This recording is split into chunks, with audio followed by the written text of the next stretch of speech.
Forseti ASÍ, fundarstjóri, góðir félagar.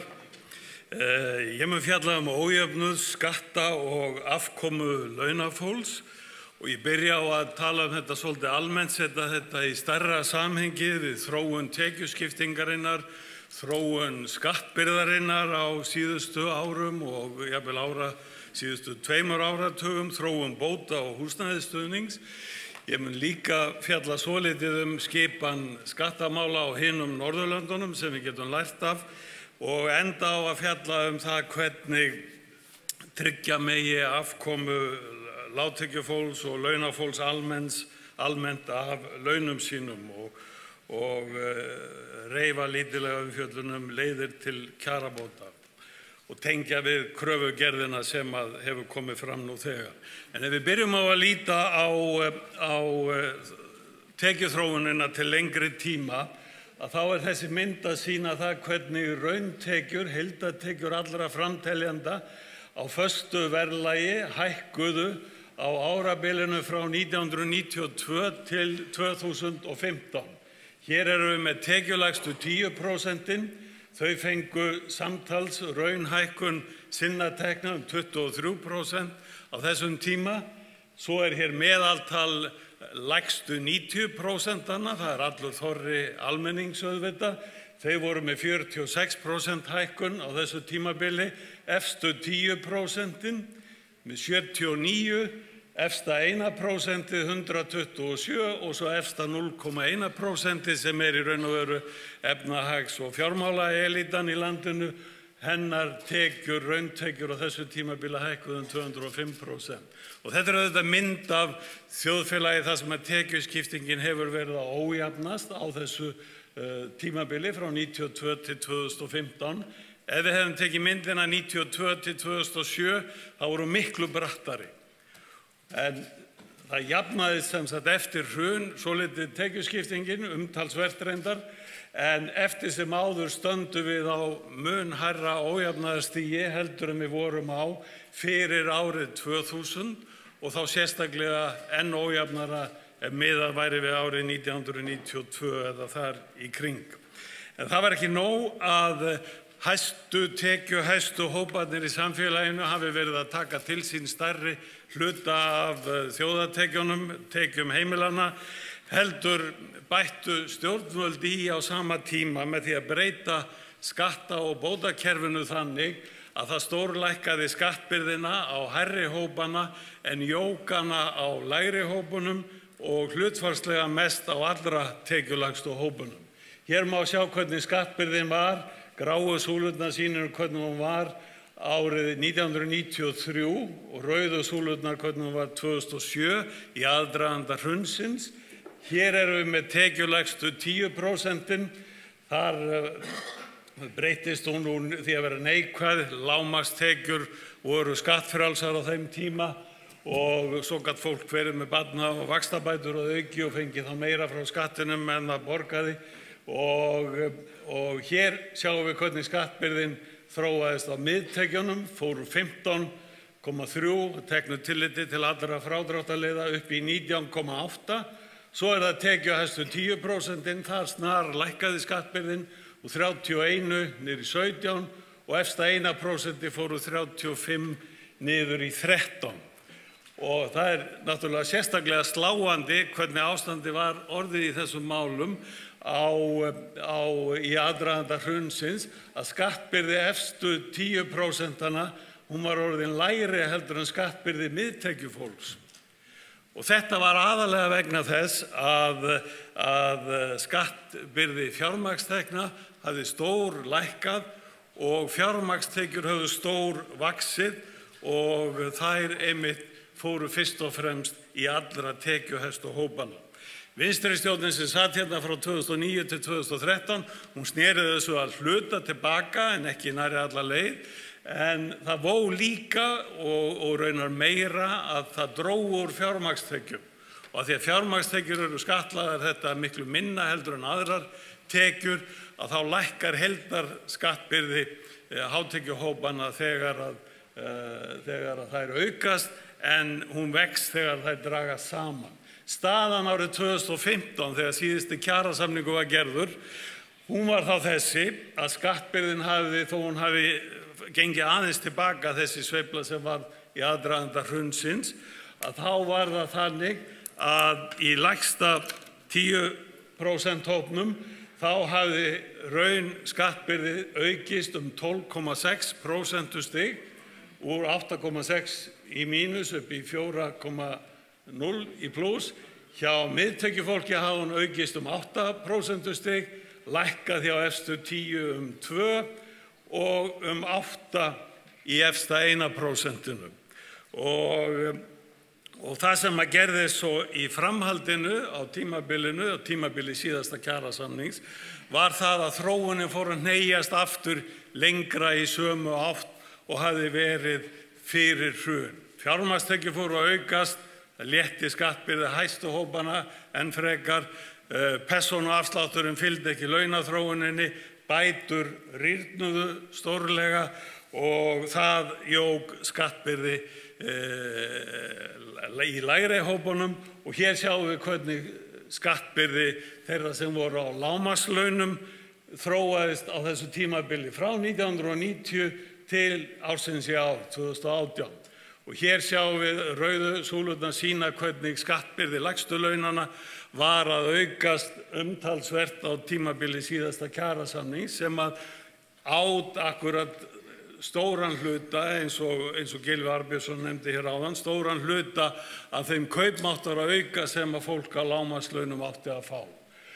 Og það líka náttúrulega eigum við að hafa það í huga og muna það vel að lágmarkslaun voru skattfrjáls á tímabilinu frá 1988 til 1996. Frá og með 1996 skattbyrði lágmarkslauna mjög vaxandi nær hér hámarki 2008 þegar að skattbyrði hæstu hópana náði lágmarki.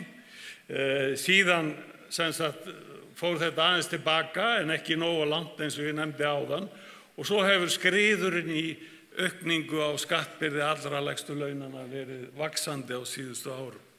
Og þessu til viðbótar sem sagt það sem ég nefndi líka, rýrnun bótana. Hér eru tölur fækkun þeirra sem voru með barnabætur, fór frá 2013 úr 57.000 tæpum niður í 43.000, þeir sem að nutu barnabóta í einhverjum mæli og þeir sem fengu vaxtabætur fóru 46.000 niður í 26.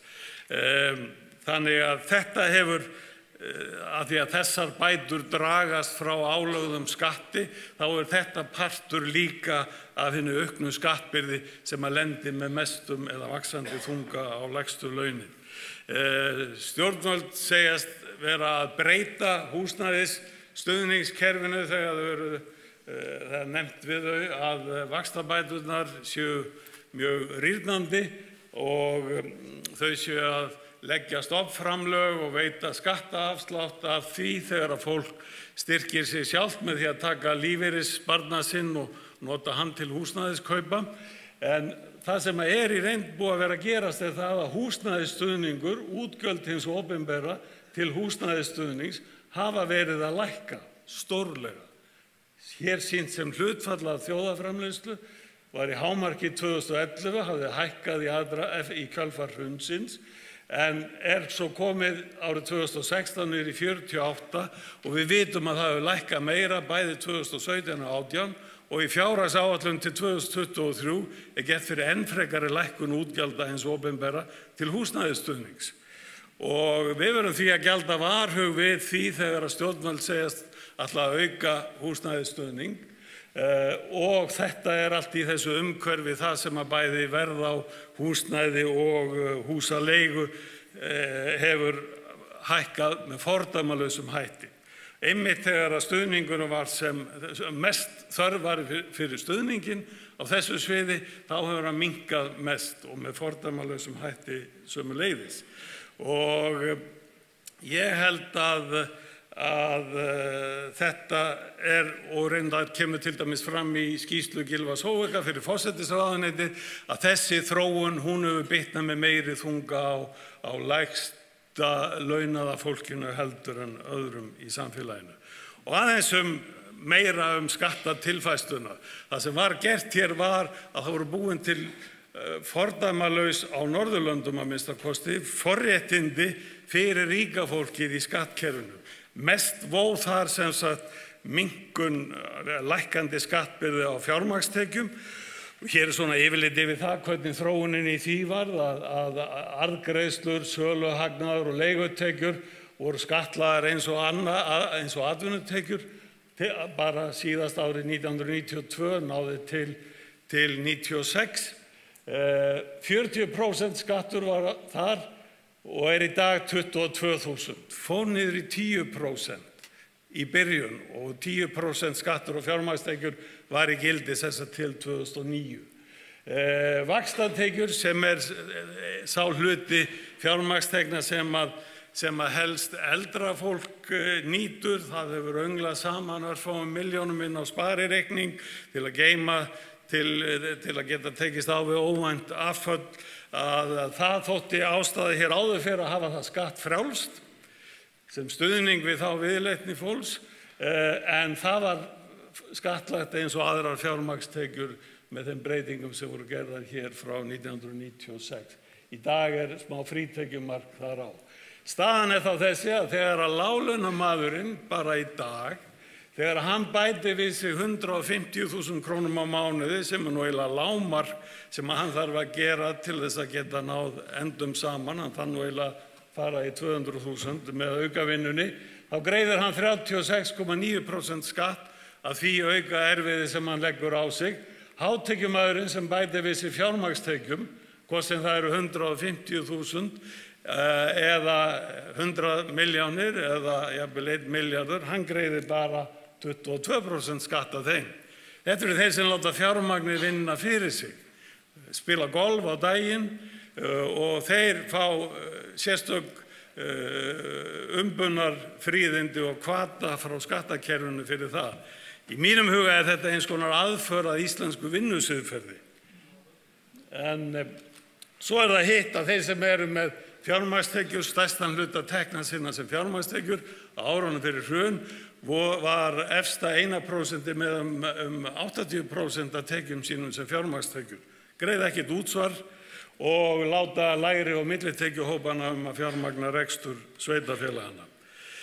Skattbyrði á fjármagnstekjur á hinum Norðurlöndunum í dag á bilinu 30 til 42% á móti þessum 22% sem eru hér.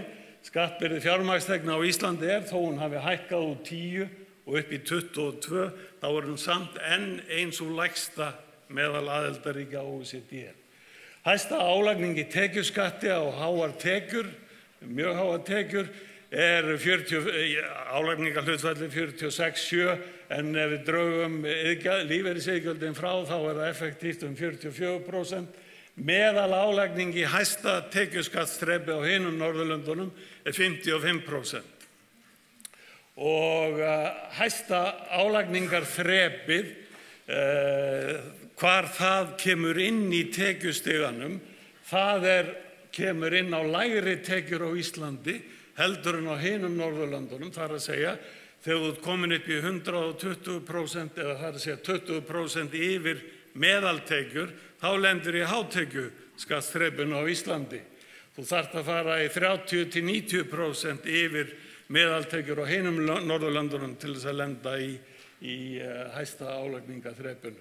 Samantekið þetta þannig að skattlagning lágra tekna hærri á Íslandi í dag heldur hún á hinum Norðurlöndunum, en skattbyrði hárra tekna, hæstu tekna, hún lægri hér. Og þetta afleiðing af þessari stóru skattatilfærslu sem hefur gengið yfir og vinnur gegn árangri kjarasamninga. Og þessu þarf að vinda ofan af. Og hvernig mætti gera það?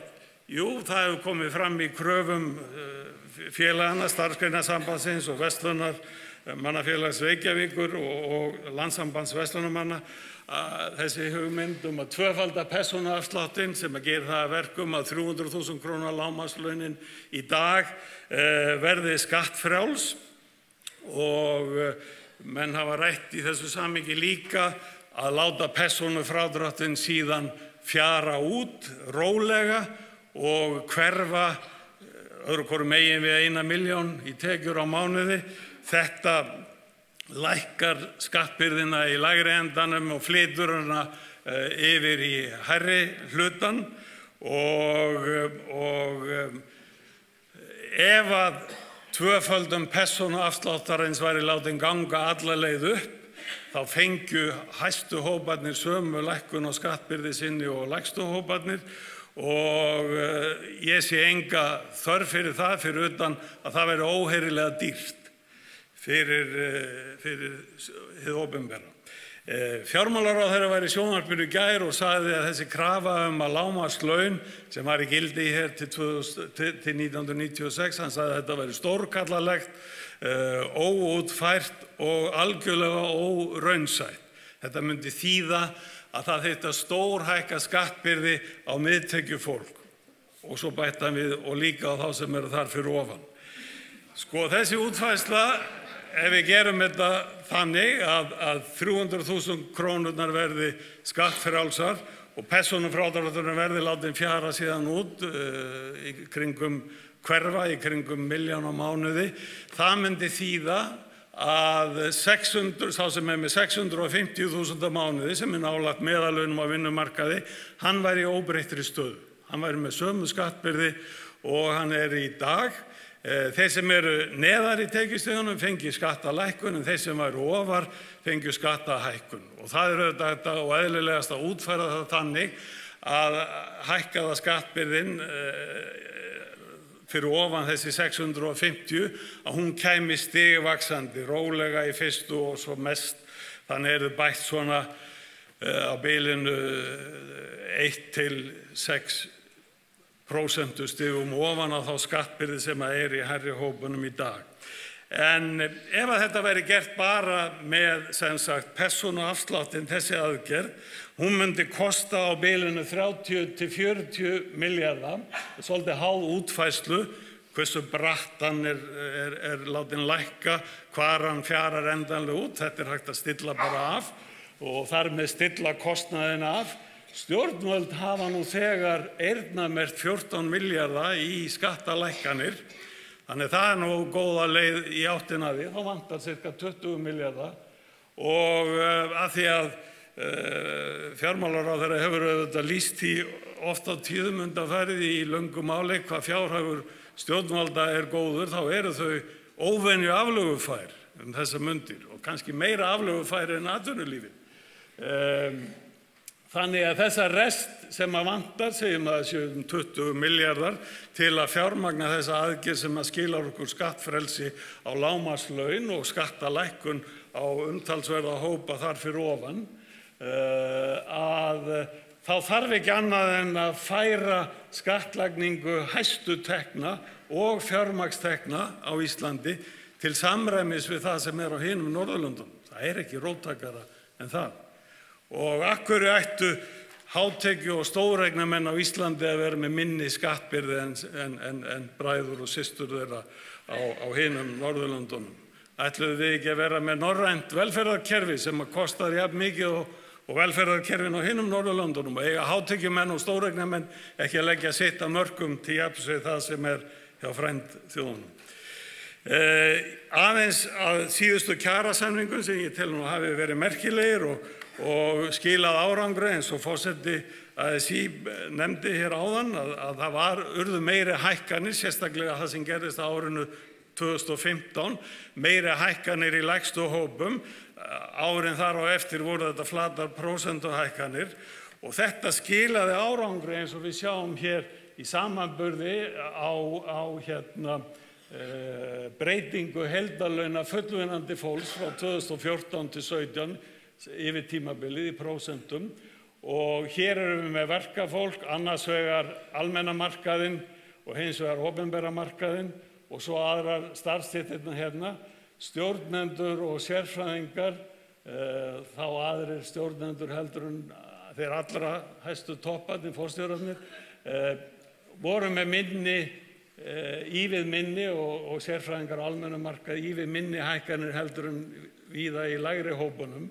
En hjá ríkinu það algjörlega öfugt. Þar voru hæstu hóparnir sem fengu mestu hækkanirnar og kjararáðsþjóðin og forstjórar ríkisstofnana, þeir hverfa nú inn í þessum meðaltölum. Og þar var þetta náttúrulega sérstaklega, eins og búið að nefna hér áður, sérstaklega gróft. Þannig ég held að það megi bæði læra af því sem virkaði vel í þessum samningi og taka það lengra í þá átt með jafnandi áhrifum kauphækkana. En það voru, eins og forseti ASÍ nefndi hér áðan, skemmdarverkin sem að stjórnvöld unnu á þessum kjarasamningi, sérstaklega gagnvart láglaunafólki, það sem var svívirðulegast. Og þá að beina sjónum aðeins að afkomu láglaunafólks og þessu samhengi sem að þar í neðsta endan, 300.000 krónur. Tökum hér einstakling sem með 300.000 krónur á mánuði í maí 2018. Að tekið á honum lífeyrissparnað, þó hann eigi það, þá hefur hann það ekki til eyðslu. Hann borgar 52.492 í tekjuskatt.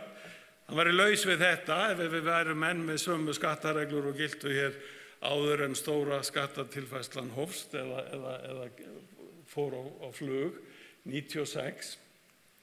Hann með útborguð laun 235.500 og framfærslu viðmið velferðarráðuneytisins, hvað það kostar fyrir einhleypan einstakling að draga fram lífið án húsnæðiskostnaðar, 228, rétt undir því sem hann fær útborgað, en þá á hann eftir að sjá sig fyrir húsnæði. Og hér ég bætt við því sem ég kalla lágmarks húsnæðiskostnaðar. Takið eftir, þetta ekki meðal húsnæðiskostnaðar, þetta ekki nýjasta leiguverð sem býðst á markaði, það umtalsvert hærra, þetta lágmarks húsnæðiskostnaðar. Þá hann komið með útgjöld upp á 353.000 og með mínus á eigin rekstri upp á 117.000. Ef við horfum á þann sem með 400.000 á mánuði, þá tekið á honum 88.000 í skatta og hann enn í mínus 56.000. Þannig að ef að tekst hann á lágmannslaunum upp í 400.000, þá þarf að koma sú skattalækkun sem að tvöföldum persónuafsláttarins skilar, hún þarf að koma til líka til þess að þessi aðili sé bara á jafn sléttu. Og menn hafa verið að kasta á loft miklum gífuryrðum kröfugerð launþegahreyfingarinnar sem hefur þessa grundvallar sanngirni að leiðarljósi sem sú að fólk geti lifað af launum sínum. Allir geti lifað af launum sínum og þar vandinn stærstu náttúrulega fyrir þá sem eru með lægstu tekjurnar. Menn hafa talað að þetta sé út úr veruleikanum og þetta sé sturlun og ég veit ekki hvað. Hér sú mynd sem hefur komið fram í kröfugerðum og kannski á skýrastan hátt í kröfugerð VR en líka hjá Starfsgreinasambandinu að lágmarkslaunin fari á samningstímabilinu úr 300 í 425.000. Það 42.000 króna hækkun á ári sem 14% hækkun á ári. En af því að þetta væri flatar krónutöluhækkanir og ef þær ganga jafnt upp allan tekjustigan, jafnháar, að þá verða þær fallandi sem prósenta af tekjum og þar með líka sem prósenta af launakostnaði fyrirtækjanna. Láglaunafólki fengi 14% hækkun en svo verða það lækkandi hér niður. Þeir sem eru með 1 milljón eða meira væru komnir í 4,2 og allra hæstu hóparnir cirka 1. Ef við horfum á meðal hækkun reglulegra launa sem nú eitt algengasta viðmið á vinnumarkaðinum, að þá væri það 6,5% í þessari útfærslu. Ef við horfum á meðlaunin þar sem að helmingurinn með lægra og helmingurinn með hærra, það betri ávísun á launakostnaðinn, þá væri þetta 7,7% hækkun. Gylfi Zoëga sagði í áðurnefndri skýrslu til forsætisráðherra að svigrúmið væri 4%. Það svona óskatala þeirra sem vilja sem minnstar kauphækkanir. Og Þetta nú ekkert stjarnfræðilega hátt fyrir ofan það eða ekkert sem að minnir á sturlun, þessi meðalhækkun hér. En það sem auðvitað frumlegt og effektíft það að svigrúmið nýtt á stærri máta í lægri endan heldur en í þann efri. Og bæði stjórnvöld og stjórnendur á almennum vinnumarkaði hafa þau í hendi sér að láta þetta fjara enn neðar út í efstu hópunum sem eru búnir að fá, eða finna þá sem eru búnir að fá hinar ríflegu hækkanir í efri endan, þá má segja að það vantar ekki mjög mikið í viðbót. Þannig að lokum, svona eins og ég, svona sem starfsmaður á plani inn í einu af aðildarfélagunum hér, sé þetta og ég ber bara einn ábyrgð á því sem ég að segja. Þau sem ráða geta haft það öðruvísi, en mér finnst afar mikilvægt og augljóst í stöðunni að stjórnvöld verkalýðshreyfingin á sérstaklega sterka kröfu, sanngirniskröfu á stjórnvöld, ekki bara vegna þeirra loforða sem þau hafa þegar gefið að breyta skatta- og bótakerfinu á þann veg að það gagnist mest þeim sem eru á lægstu launum og lægri millilaunum. Og þetta þarf að efna og ekki bara með einhverjum sýndar breytingum, eins og þessi breyting sem var hækkunin á persónuafslættinum umfram verðlag í fjárlögum til næsta ár sem nam 500 krónum á mánuði. Það búið að hafa af launafólki yfir 50.000 krónur í persónufrádrátt sem átti að hækka meira og 500 krónur upp í það ekki einu sinni skref í rétta átt. Það meira nær því að vera móðgun. En líka þessar miklu hækkanir í hærri tekjuhópum í opinbera geiranum gefa verkalýðshreyfingunni sérstakt tilefni til að fá alvöru kjarabætur í lægri hópunum og ekki síst vegna þess að stjórnvöld grófu undan þessum árangri sem átti að verða í síðasta kjarasamningi. En ég held að í samhenginu sé það líka alveg augljóst að þeim mun, ef að framlag stjórnvalda verður lítils virði, að þá þurfa launþegafélögin, verkalýðsfélögin að fara fram með meiri þunga í kröfum launahækkanir. Og leiðarljósið á að vera þetta að launin dugi fyrir framfærslu, líka lægstu launin, og það verður held ég ekki alveg lausn á því þó að einhverjir forstjórar verði frystir í launum eða jafnvel þó eins og félagsmálaráðherra var að í að einhver hæstu laun sem að voru hækkuð hvað mest, að þau eru lækkuð til að slá á kröfurnar í verkalýðshreyfingunni. Ég held að það eitt og sér mun ekki auðvelda láglaunafólkinu að ná endum saman. Það þarf þessa aðgerð í lægri endanum og það hægt að gera hana með blöndu af launahækkunum, bótahækkunum og skattalækkunum, ýmsum útfærslum og menn þurfa bara að vera lausna miðaðir og þá mun þetta ganga vel. Takk fyrir.